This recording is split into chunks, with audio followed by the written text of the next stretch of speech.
마켓콕 헤드라인 시간입니다. 어제 장마감 이후부터 개장 전까지 중요한 소식들 함께 정리해 보겠습니다.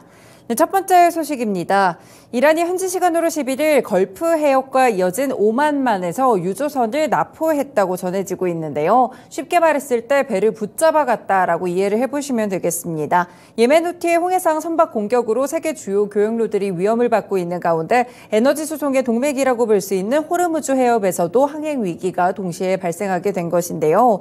이란의 통신에 따르면 이란 해군이 오늘 오전 오만만 해역에서 미국 유조선 세인트 니콜라스호를 납포했다며 법원 명령에 따른 것이라고 보도했습니다. 타스님 뉴스에 따르면 해당 유조선이 올해 이란의 석유를 훔쳐서 미국에 제공했다라고 전했는데요.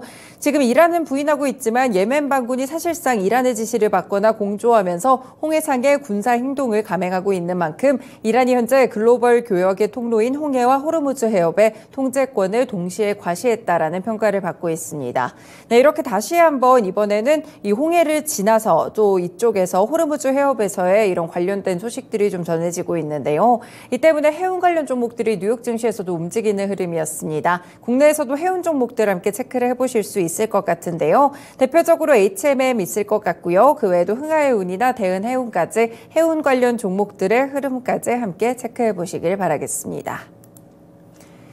네, 두 번째 소식입니다. 단독 보도인데요. 미국 증시에서는 이제 비트코인 현물 ETF가 상장을 해서 오늘부터 거래가 되죠. 그렇지만 국내 투자자들은 이를 사고 팔 수 없을 것으로 보입니다. 증권사들이 비트코인 현물 ETF 거래를 중개하는 것은 현행법에 대한 위반 소지가 있다고 금융당국이 판단했기 때문인데요. 금융당국은 개인과 기관, 법인 투자자 모두 국내 증권사를 통한 비트코인 현물 ETF에 투자할 수 없다는 유권 해석을 내놓은 것으로 파악되고 있습니다. 현행법상 ETF는 기초자산으로 구성된 기초지수를 추정해야 되는데요. 예를 들어서 코스피라든지 코스닥 지수 이런 기초지수들을 추정을 해야 된다는 것입니다. 일단 금융당국은 비트코인 ETF의 국내 상장뿐 아니라 거래도 불법이라는 그런 입장을 보이고 있는데요. 자본시장법상으로 증권사는 금융투자상품의 중개만 가능합니다. 현행법상 비트코인 ETF는 금융투자상품이 아니라고 본 것이고요. 이를 증개하는 것은 증권사 라이선스 범위를 넘어선다라고 설명을 했습니다. 결국에 비트코인 ETF 상장과 거래가 좀 가능해지려면 자본시장법을 개정하거나 금융위의 유권 해석이 필요한데요. 하지만 금융위 측에서 지금 가산자산 제도권 편입에 매우 부정적인 입장을 보이고 있기 때문에 약간은 좀 어려울 것으로 보입니다. 이렇게 국내에서는 또 개별적인 악재가 전해지게 되면서 오늘장 가상화폐 관련 종목들의 흔들림이 예상되고 있는데요. 어제장 하나투자증권이나 우리기술투자는 상한가로 마무리를 짓기도 했습니다. 다만 비트코인 관련 종목들 오늘장은 차익 실현을 빌미로 해서 어느 정도 큰 폭의 하락이 좀 나올 수 있으니까요. 여기에 대한 부분들도 대비를 해보셔야 될 것 같고요. 실제 뉴욕 증시에서도 관련 종목들이 오전장에서만 소폭 상승하고 바로 꺾이면서 급락으로 거래 마친 점도 특징이 되겠습니다. 네, 세 번째 소식입니다. 과기부는 어제 5월 우주항공청 개청과 동시에 우주항공 업무를 수행할 수 있는 하위 법령들을 마련하고 조직이관, 예산과 인력 확보, 청사 마련 같이 후속 조치에 나서겠다고 밝혔습니다. 정부 서울청사에서 열린 우주항공청 설립 관련 법률 국회 통과 브리핑에서 이 같은 계획들이 나왔는데요. 우선 시행령안과 조직 운영을 위한 인사, 조직, 사업관리 같이 관련 규정을 30여 건 정도 마련하게 됩니다. 그리고 우주항공청 조직 구성안을 새로 마련해서 행정안전부 등과 관계부처 협의에 나서게 되는데요. 미국의 나사나 일본의 우주항공연구개발기구 이런 곳들과 함께 국제협력 사업을 시작할 수 있는 공동 프로젝트를 발굴하고 아랍에미리트 같이 최근에 우주항공 업무 협약을 맺은 국가와 경제협력 사업을 또 함께 발굴하기로 했습니다. 네, 그래서 오늘은 우주항공 관련 종목들 우주항공청이 또 생겼으니까요. 함께 움직일 수 있겠습니다. 관련 종목으로 인텔리안테크나 한화에어로스페이스, 비츠로테크, 한국항공우주 같이 우주 관련 종목들의 주가까지도 함께 연결해 보실 수 있겠습니다. 네 번째 소식 보시죠. LG화학이 중국산 양극재 자사 특허 기술 침해 의혹을 제기하면서 정부에 중국 양극재 기업에 대한 조사를 신청했다고 합니다. 현재 중국 내 자립도가 제고되면서 한중 간 경합 자체가 치열해지고 있는데요. LG화학은 이들 중국 양극재 기업들이 자사의 기술을 무단으로 이용해서 양극재를 만들었다고 주장하고 있습니다. 그리고 스마트폰용 2차 전지 조사도 진행을 하게 됐는데요. 스마트폰을 중국에서 제조해 국내로 공급하는 중국 기업 한 곳과 이를 수입 판매하는 국내 기업 한 곳을 대상으로 것으로 반도체 에너지 연구소가 신청한 데 따른 것입니다.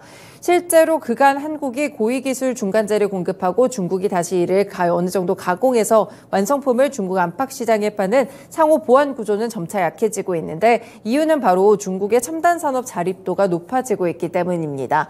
이렇게 산업에서도 약간의 균열이 좀 관측되고 있는데요. 오늘장 이 소식과 더불어서 LG화학의 주가로 함께 연결해 보실 수 있겠습니다.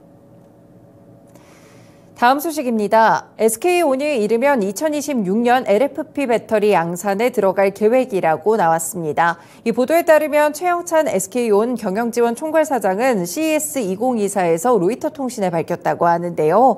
이와 관련해서 SK온은 일부 주요 자동차 제조업체들 또는 주문자 상표 부착 생산, 그러니까 쉽게 OEM 업체들과도 함께 생산을 논의 중이라고 덧붙였습니다. 업체명 자체는 공개하지 않았지만 논의가 마무리됐을 때 LFP 배터리 양산 을 시작할 계획이라고 이야기했는데요. 우리는 그것을 개발했고 생산할 준비가 돼 있다면서 우리의 LFP를 살 OEM 업체들과 일부 대화를 하고 있다고 이야기를 했습니다. 만약에 대화가 잘 된다면 2026년이나 2027년쯤에 이를 만들 수 있다라고 밝히는 그런 모습이었는데요. 최근에 LFP 배터리를 채택하는 곳들이 상당히 좀 늘어나고 있습니다. 완성차 업계들도 그렇고요. 유럽에서도 보급형 전기차에는 양극재 배터리 대신에는 이 LFP 배터리를 탑재한다는 점을 함께 또 눈여겨보셔야 될 것 같은데요. 수요가 늘어나는 상황 속에서 이렇게 SK온이 2026년 LFP 배터리에 대한 생산 계획을 밝혔기 때문에 SK이노베이션 주가와도 함께 연결해서 체크를 해보실 수 있겠습니다. 2차 전지 종목들 가운데 오늘장 흐름 주목해 보시죠. 마지막 소식입니다. 태형건설의 기업 구조 개선 워크아웃 개시가 채권단 96%의 동의를 얻어서 어제 자정에 확정이 됐습니다. 이 태형건설 주채권은행인 산업은행은 채권단 협의회 안건과 대한 결의서를 어제 자정까지 접수했고 그 결과 96.1%가 워크아웃 개시에 찬성했다고 하는데요. 일단 워크아웃을 개시하려면 원래는 채권단의 75% 이상이 동의해야 되는데 결국에 동의가 많았기 때문에 워크아웃이 개시가 될 것으로 보입니다. 이 절차를 밟게 됐을 때 태형건설에 대한 채권단의 채권 행사는 최대 4개월 이상 유예가 된다라고 보실 수가 있겠고요. 앞으로 3개월간 자산부채 실사를 하고 경영 정상화 방안을 수립해서 오는 4월 11일 제2차 채권단 협의회에서 이를 확정하게 됩니다. 일단 무사히 워크아웃을 개시하게 됐지만 남은 문제는 실사 과정에서 대규모 우발 채무 같이 추가 부실이 발생됐을 경우에는 약간은 또 주목을 해보셔야 될 것 같은데요. 그래서 최근에 또 널뛰고 있는 관련 종목으로는 태형건설의 주가까지 함께 체크를 해보실 수 있겠습니다. 일단은 워크아웃 개시가 시작이 됐다는 점에서 오늘은 주가의 흐름에서 또 어떤 의미를 보이게 될지 함께 체크해 보시길 바라겠습니다. 네, 이렇게 개장 전에 6가지 소식들 함께 정리해드렸습니다. 지금까지 마켓콕 헤드라인이었습니다.